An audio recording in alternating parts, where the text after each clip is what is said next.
పేరున్న BC leader RSU నుంచి BJP వరకు ఆయనదెప్పుడు ప్రజాక్షేత్రమే. అలాంటి లీడర్ కొన్ని రోజులుగా సైలెంట్ అయిపోయారు. పార్టీ ఆఫీస్ కూడా సుక్క తెగిపడ్డట్లు వచ్చిపోతున్నారట. కాషాయ రథసారథి కావాలనుకున్న ఆయనకు ఎన్నో ఈక్వేషన్స్ అడ్డంకిగా మారాయట. తనను కాదనుకున్న చోట అనుకున్నది దక్కదనుకున్న కాడ ఎందుకీ ఆరాటం అని మదన పడుతున్నారట ఆయన. అందుకే ఆయన సైలెంట్ గా ఉన్నారన్న టాక్ వినిపిస్తోంది. కాషాయ దళంలో ఆ నేత మౌనానికి అర్థమేంటి? అధ్యక్ష పదవి రాదని అలక పాన్పు ఎక్కారా?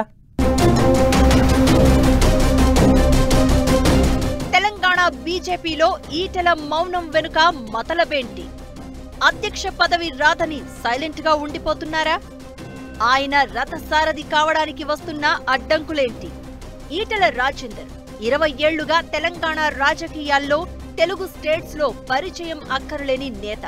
2 దశాబ్దాలుగా పొలిటికల్ గా లైమ్ లైట్ లో ఉంటూ వచ్చిన ఆయన ఇప్పుడు సైలెంట్ అయిపోయారన్న టాక్ వినిపిస్తోంది.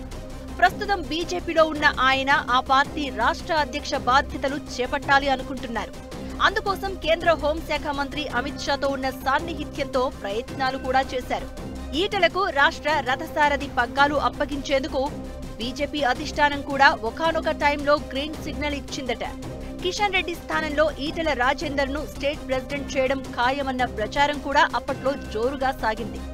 ఇప్పుడు కూడా రాష్ట్ర అధ్యక్ష పదవి రేసులో ఈటెల రాజేందర్ పేరు వినిపిస్తోంది. అయితే ఈటెల రాజేందర్ రాష్ట్ర అధ్యక్షుడు అయ్యేందుకు ఎన్నో ఈక్వేషన్స్ అడ్డొస్తున్నాయట. ఆయన వామపక్ష భావజాలం ఉన్న పీడీఎస్యు నుంచి వచ్చిన నేత కావడంతో రాష్ట్ర బీజేపీలో కొందరు ఆయనకు రాష్ట్ర పగ్గాలు దక్కకుండా అడ్డుకుంటున్నారన్న ప్రచారం జరుగుతోంది.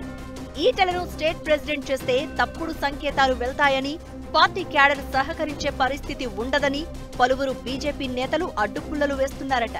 అందుకు కారణం ఆయనకు ఆర్ఎస్ఎస్ బ్యాక్గ్రౌండ్ లేకపోవడమేనట. అంతేకాదు బీజేపీలో చేరిన తర్వాత కూడా ఈటెల పార్టీ భావజాలాన్ని పూర్తిగా పుణికిపుచ్చుకోవడం లేదని, సొంత ఎదుగుదల కోసమే ప్రయత్నం చేస్తున్నారని అధిష్టానం పెద్దలకు కొందరు ఫిర్యాదులు చేశారట.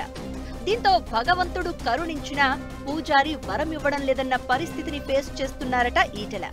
బీజేపీ పెద్దలు తనను అధ్యక్షుణ్ణి చేసేందుకు సిద్ధంగా ఉన్నా రాష్ట్ర నేతలు అడ్డుకుంటున్నారని అసంతృప్తి వ్యక్తం చేస్తున్నారట.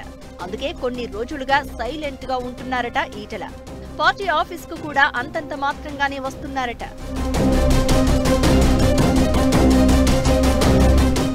వామపక్ష భావజాలం ఉన్న ఆర్ఎస్యు నుంచి ప్రస్థానం ప్రారంభించి బీఆర్ఎస్ పార్టీలో తెలంగాణ ఉద్యమంలో తన వంతు పాత్ర పోషించారు ఈటెల.